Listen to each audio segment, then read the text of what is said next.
Welcome everybody to this week's Pro Tip Tuesday. This week's tip is how to get that club face to a square and neutral position at the top of your backswing.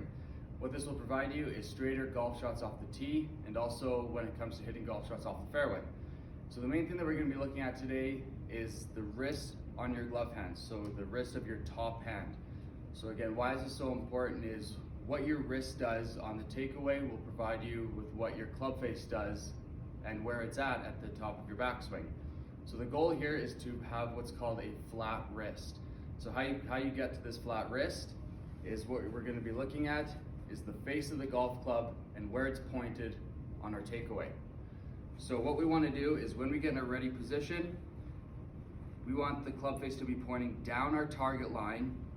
So when you bring the club back, you're going to see how my club face is pointing down our target line rather than pointing up towards the sky. And you can see how this affects what our top wrist is doing, okay? So again, the goal here is to have a flat wrist. So when you get to the top of the backswing, you can see how from my knuckles on my top hand all the way to my shoulder, it is flat.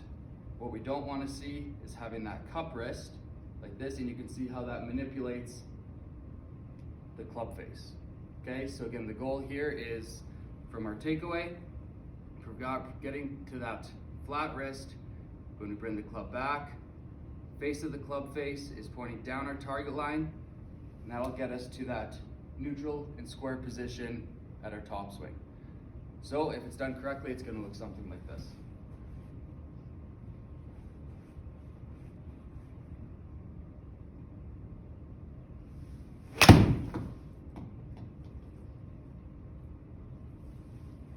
Thanks for watching.